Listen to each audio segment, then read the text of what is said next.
Assalamualaikum warahmatullahi wabarakatuh.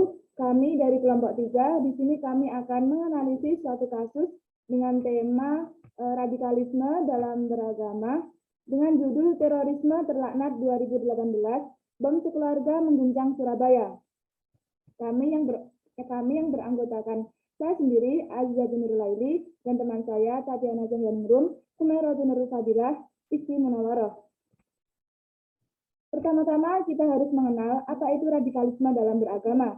Jadi radikalisme dalam beragama adalah radikalisme berasal dari bahasa Latin radikal dan radix yang berarti akar atau memiliki akar. Suatu konsep yang menginginkan perubahan signifikan. Dalam teori sosial, radikalisme diasosiasikan dengan revolusi total untuk melawan status quo atau hegemoni rezim penguasa. Berpikir secara radikal dalam kegiatan berfilsafat sama artinya dengan berpikir secara kritis untuk membongkar ketidakberesan sosial dan dominasi yang bersifat merugikan.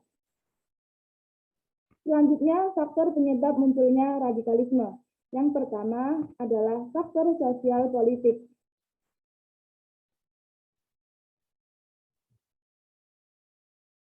Faktor sosial politik yaitu adanya pandangan yang salah atau salah kaprah mengenai suatu kelompok yang dianggap sebagai kelompok radikalisme. Secara historis, kita dapat melihat bahwa konflik-konflik yang ditimbulkan oleh kalangan radikal dengan seperangkat alat kekerasannya dalam menentang dan membenturkan diri dengan kelompok lain ternyata lebih berakar pada masalah sosial politik. Yang kedua adalah faktor emosi keagamaan. Harus diakui bahwa salah satu penyebab gerakan radikalisme adalah faktor sentimen keagamaan, termasuk di dalamnya adalah solidaritas keagamaan untuk kawan yang tertindas oleh kekuatan tertentu. Tetapi, hal ini lebih tepat dikatakan sebagai faktor emosi keagamaannya dan bukan agama. Walaupun gerakan radikalisme selalu mengibarkan bendera dan simbol agama, seperti dalih membela agama, jihad, dan mati syahid. Dalam konteks ini, yang dimaksud dengan emosi keagamaan adalah agama sebagai pemahaman realitas yang sifatnya interpretatif, jadi sifatnya nisbi dan subjektif. Yang ketiga adalah faktor kultural. Faktor ini juga memiliki andil yang cukup besar yang melatar belakangi munculnya radikalisme. Hal ini wajar karena memang secara kultural, bagaimana diungkapkan Musa Asy'ari bahwa di dalam masyarakat selalu ditemukan usaha untuk melepaskan diri dari jeratan jaring-jaring kebudayaan tertentu yang dianggap tidak sesuai. Sedangkan yang dimaksud faktor kultural di sini adalah sebagai antitesa atau pertentangan terhadap budaya sekularisme. Budaya Barat merupakan sumber sekularisme yang dianggap sebagai musuh yang harus dihilangkan dari bumi. Sedangkan fakta sejarah memperlihatkan adanya dominasi Barat dari berbagai aspeknya atas negeri-negeri yang berbudaya Muslim. Yang keempat adalah faktor ideologis anti-Westernisme. Westernisme merupakan suatu pemikiran yang membahayakan Muslim dalam mengaplikasikan syariat Islam, sehingga simbol-simbol Barat harus dihancurkan demi penegakan syariat Islam. Walaupun motivasi dan gerakan anti-Barat tidak bisa disalahkan dengan alasan keyakinan keagamaan, tetapi jalan kekerasan yang ditempuh kaum radikalisme justru menunjukkan ketidakmampuan mereka dalam memposisikan diri sebagai pesaing dalam budaya dan peradaban. Faktor yang terakhir adalah faktor kebijakan pemerintah. Ketidakmampuan pemerintah untuk bertindak memperbaiki situasi atas berkembangnya frustasi dan kemarahan sebagai orang atau kelompok yang disebabkan dominasi ideologi, militer, maupun ekonomi dari negara-negara besar. Dalam hal ini, elit-elit pemerintah belum atau kurang dapat mencari akar yang menjadi penyebab munculnya tindak kekerasan atau radikalisme, sehingga tidak dapat mengatasi problematika sosial yang dihadapi umat. Sekian penjelasan dari saya, akan dilanjutkan oleh teman saya, Mbak Isti Munawaroh.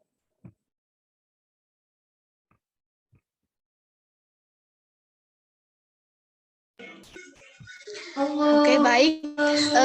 Saya akan melanjutkan penjelasan dari Mbak Azizah. Latar belakang terjadinya terorisme terlaknat 2018, yaitu bom sekeluarga mengguncang Surabaya. Jadi latar belakang masalahnya itu adalah Tito menjelaskan pelaku teror di Surabaya dan orang-orang yang ditangkap di Sidoarjo terkait JAD atau Jamaah Ansarud Daulah. JAD disebutkan merupakan pendukung utama di Indonesia. Dita Ofriarto disebutkan terkait dengan JAD. Tak lama berselang ISIS mengklaim sebagai dalang bom diri di 3 gereja di Surabaya, Jawa Timur. Aksi bom bunuh diri itu menewaskan 13 orang. Amak News Regency melaporkan ISIS bertanggung jawab atas 3 bom bunuh diri di Surabaya, Indonesia. Amak News merupakan kantor berita ISIS. Amak memposting tulisan itu dengan tulisan Arab melalui aplikasi Telegram.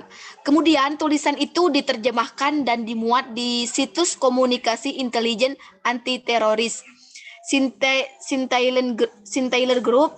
Hingga 28 Mei 2018 sudah ada 74 terduga teroris yang ditangkap Densus 88 usai tragedi bom di 3 gereja Surabaya. Para terduga teroris ditangkap di sejumlah wilayah, 14 orang diantaranya tewas. Jadi itulah latar belakang terjadinya penyebab munculnya penyebab radikalisme dalam beragama di Surabaya. Next.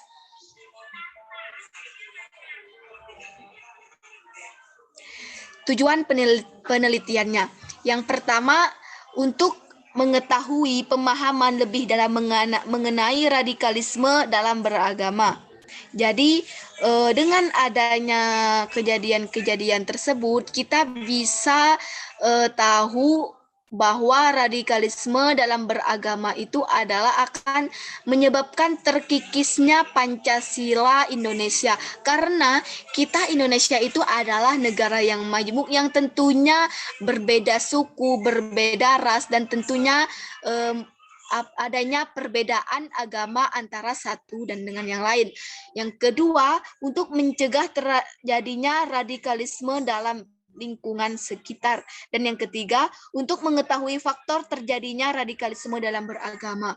Nah, banyak faktor-faktor yang menyebabkan timbulnya radikalisme dalam beragama. Di antaranya karena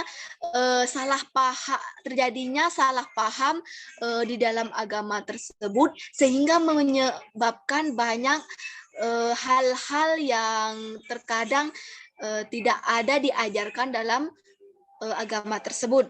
Dan yang terakhir, agar terhindar dari perilaku atau tindakan radikalisme. Baik, itulah penjelasan dari saya. Selanjutnya saya serahkan kepada teman saya untuk melanjutkan diskusi presentasinya. Baik, selanjutnya adalah pengeboman gereja di Surabaya yang terjadi pada hari Minggu pada tanggal 13 Mei 2018 pukul 6:30 di Gereja Katolik Santi Manta yang berada di Surabaya menjadi sasaran pengobaman. Yang selanjutnya terjadi pada hari yang bersamaan, tetapi pada pukul 7.15 terjadi di Gereja Kristen Indonesia di Jalan Diponegoro, Surabaya juga menjadi sasaran bom tersebut. Tak berselang beberapa waktu dari itu, pada pukul 7.53, bom diledakkan di Gereja Pantekosta Pusat Surabaya.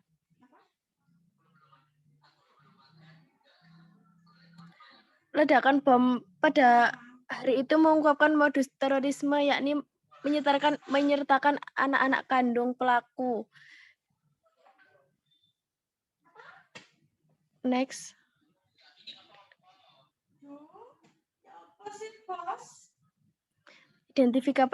Selanjutnya adalah identifikasi masalah. Bom meledak di 3 gereja, kantor polisi, dan rumah susun di Surabaya dan Sidoarjo dalam waktu yang berdekatan. Diketahui bom yang diledakkan itu dibawa oleh satu keluarga. Pengeboman yang dilakukan keluarga itu diketahui menewaskan 18 orang, terdiri dari 6 pelaku, 12 masyarakat. Pelaku teror di Surabaya dan orang-orang yang ditangkap tersebut terkait dengan JAD atau biasa disebut pendukung utama ISIS di Indonesia. Tak berselang, ISIS diklaim sebagai dalang bom bunuh diri di 3 gereja di Surabaya, Jawa Timur. Jadi,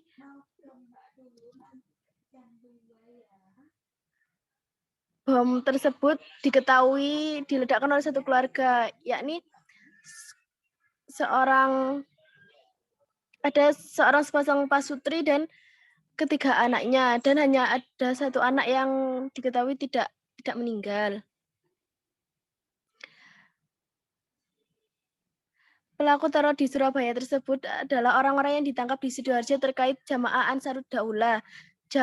JAD disebut merupakan pendukung utama ISIS di Indonesia. Tak lama dari itu, ISIS mengklaim dalam bom bunuh diri 3 gereja di Surabaya. Aksi bom bunuh diri itu menewaskan 18 orang, terdiri dari 6 pelaku tersebut dan 12 masyarakat. Ini yang selanjutnya akan dijelaskan oleh teman saya. Dari peristiwa yang telah dijelaskan oleh Aziza, Tatiana, dan juga Isti, dapat disimpulkan bahwa radikalisme di Indonesia umumnya didasari oleh isu agama. Radikalisme terjadi karena adanya ketimpangan baik dari segi sosial, politik, dan ekonomi. Radikalisme terbentuk dari respon terhadap kondisi yang sedang berlangsung. Respon tersebut diwujudkan dalam bentuk evaluasi, penolakan, bahkan perlawanan. Tindakan radikal yang terjadi bahkan memunculkan kasus terorisme atas dasar keagamaan. Dalam mengatasi tindakan radikal yang mengarah ke terorisme dapat dilakukan melalui dunia pendidikan. Upaya yang dilakukan dalam mengatasi radikalisme agama diantaranya yakni melakukan riset dan advokasi kebijakan kepada pihak terkait dalam penanganan radikalisme agama seperti Kementerian Pendidikan dan Kebudayaan, Kementerian Agama, Kementerian Sosial, dan BNPT. Hal ini dilakukan guna merubah struktur yang kontradiktif dalam dunia pendidikan dan merubah perspektif radikal pada elemen yang ada di dunia pendidikan. Next. Cara mengatasi permasalahan radikalisasi. Yang pertama, memperkenalkan ilmu pengetahuan dengan baik dan benar. Cara yang dilakukan untuk mengatasi permasalahan radikalisasi yang nomor pertama yaitu memperkenalkan ilmu pengetahuan dengan baik dan benar. Pengenalan tentang ilmu pengetahuan ini harusnya sangat ditekankan kepada siapapun, terutama kepada generasi muda. Hal ini disebabkan pemikiran generasi muda yang masih sangat mengembara karena rasa keingintahuannya, apalagi terkait sesuatu yang baru. Dalam hal ini, memperkenalkan ilmu pengetahuan bukan hanya sebatas ilmu umum saja, tetapi juga ilmu agama yang merupakan fondasi penting terkait perilaku, sikap, dan juga keyakinan kepada Tuhan. Kedua, ilmu ini harus diperkenalkan secara baik dan benar. Dalam artian, haruslah seimbang antara ilmu umum dan ilmu agama. Sedemikian sehingga dapat tercipta kerangka pemikiran yang seimbang dalam diri sendiri. Selain memperkenalkan ilmu pengetahuan dengan baik dan benar, kita juga perlu memahami ilmu pengetahuan dengan baik dan benar.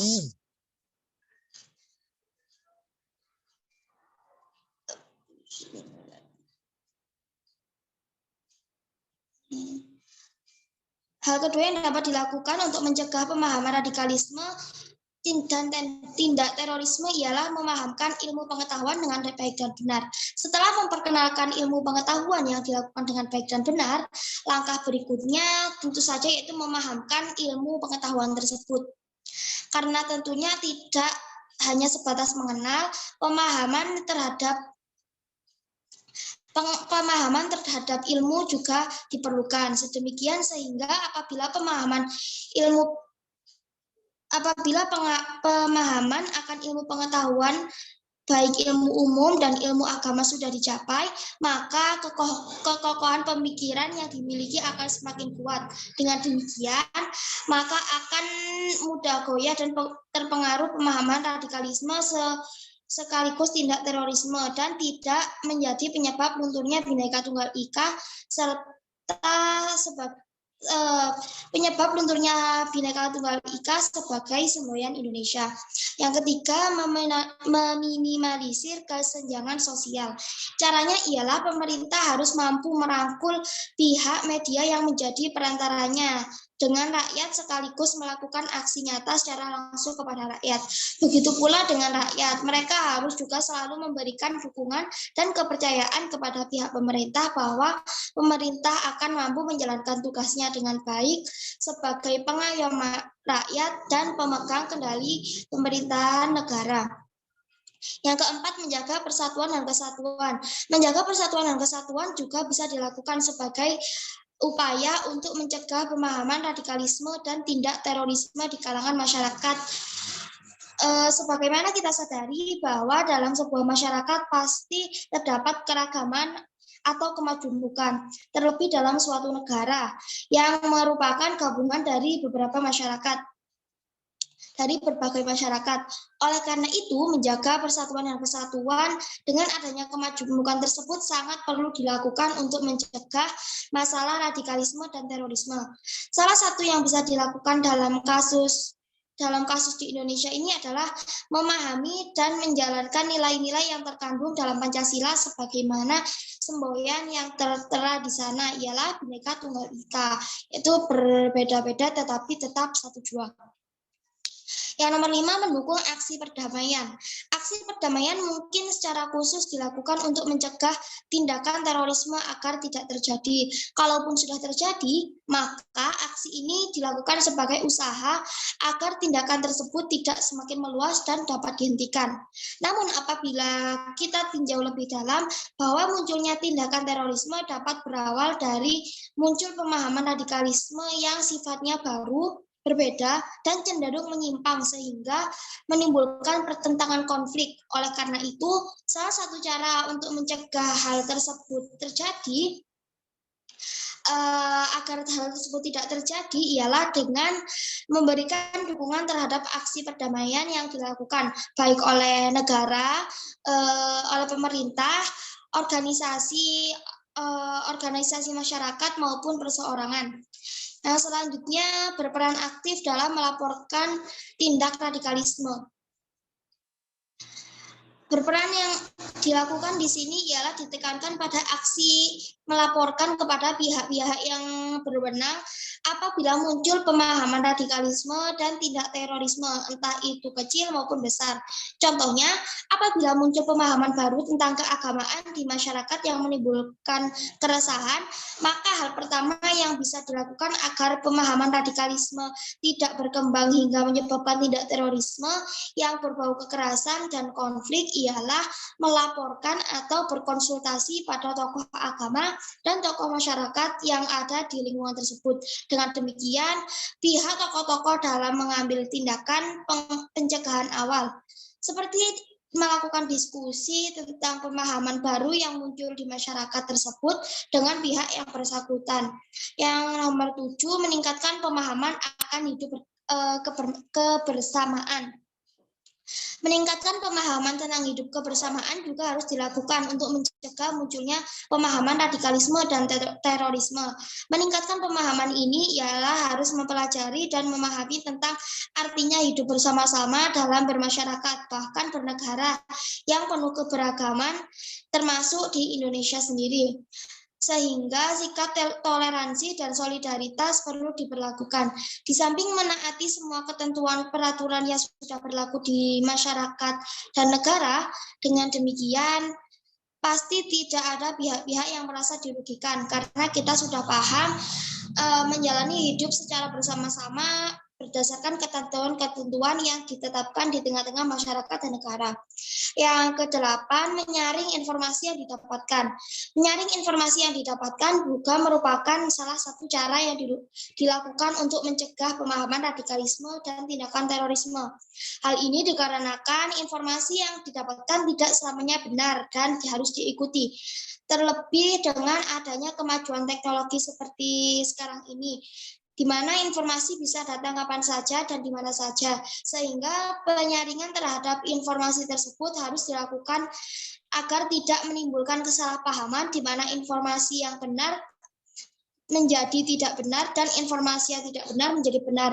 Oleh karena itu, kita harus bisa menyaring informasi yang didapat sehingga tidak sembarangan membenarkan, menyalahkan, dan terpengaruh untuk langsung mengikuti informasi tersebut. Dan yang terakhir yaitu ikut aktif mensosialisasikan radikalisme dan terorisme. Mensosialisasikan di sini bukan berarti kita mengajak untuk menyebarkan pemahaman radikalisasi dan melakukan tindak terorisme. Namun, kita mensosialisasikan tentang apa itu sebenarnya radikalisme dan terorisme. Sehingga nantinya akan banyak orang yang mengerti tentang arti sebenarnya dari radikalisme dan terorisme tersebut. Di mana kedua hal tersebut sangatlah berbahaya bagi kehidupan, terutama kehidupan yang dijalani bersama-sama dalam dasar kemajemukan atau keberagaman. Jangan lupa pula untuk mensosialisasikan tentang bahaya, dampak, serta cara-cara untuk bisa menghindari pengaruh pemahaman radikalisme dan terorisme. Demikian beberapa cara mencegah radikalisme dan terorisme yang bisa muncul di kalangan masyarakat, bahkan negara termasuk Indonesia sendiri. Mungkin hanya itu yang dapat kami sampaikan. Apabila ada kurangnya kami mohon maaf karena kami masih dalam proses pembelajaran. Sekian dari kami. Billahi taufiq wal hidayah, wabillahi wal inayah. Wassalamualaikum warahmatullahi wabarakatuh.